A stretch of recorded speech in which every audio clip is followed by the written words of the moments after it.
Hi friends, welcome to Malathy's kitchen. இன்னைக்கு என்னோட கிச்சன்ல நான் செய்ய போற ரெசிபி வந்து பாலக்கீரை பொரியல். இது very easy and simple recipe.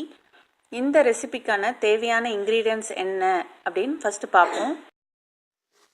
கடுகு தாளிக்கிறதுக்கு, வெங்காயம் நல்லா பொடி பொடியா நறுக்குனது,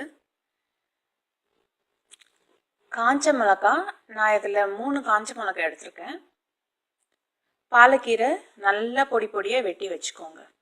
இப்போ நம்ம ரெசிபிக்குள்ளே போகலாம். ஃபஸ்ட்டு ஒரு பேனை எடுத்துக்கோங்க. அதில் எண்ணெய் ஊற்றி எண்ணெய் காய்ச்சதும் கடுகு போடுங்க. இப்போ கடுகு பொரிய ஆரம்பிச்சிருச்சு. கடுகு பொரிஞ்சதும் நம்ம காஞ்ச மிளகாவை போடுறோம்.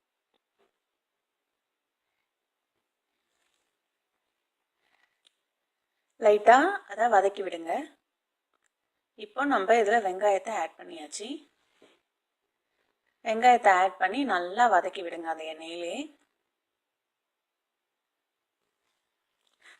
வெங்காயம் நல்லா வதங்கினாதான் கீரை நல்லா டேஸ்ட்.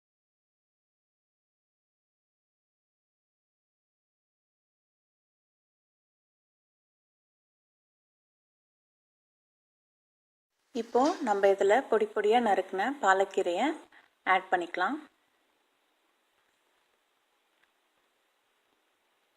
ஆட் பண்ணிவிட்டு நல்லா அந்த எண்ணெயோட வெங்காயத்தோடும் நல்லா வதக்கி விடுங்க.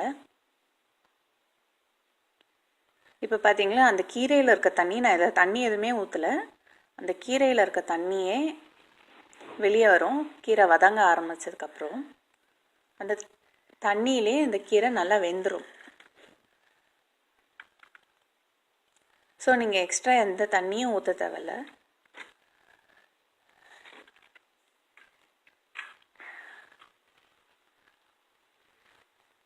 இப்போ இதுக்கான உப்பை நம்ம ஆட் பண்ணிக்கலாம்.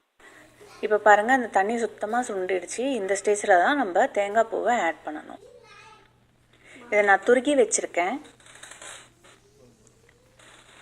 இப்படி ஆட் பண்ணதுக்கப்புறம் இதை நல்லா வதக்கி விடுங்க அந்த எண்ணெயிலே. இப்போ பாருங்கள் தண்ணி கொஞ்சம் கூட இல்லாமல் எல்லாமே மொத்தமாக சுண்டி போயிடுச்சு. இப்போ நம்ம கீரையும் ரெடி ஆயிடுச்சு. இப்போ சூடான சுவையான பாலக்கீரை பொரியல் ரெடி ஆயிடுச்சு. இது ரொம்ப ரொம்ப ரொம்ப ஈஸியான டிஷ், அப்புறம் ரொம்ப சிம்பிளான டிஷ்ஷும் கூட. நீங்கள் இதை கண்டிப்பாக உங்கள் வீட்டில் ட்ரை பண்ணுங்கள்.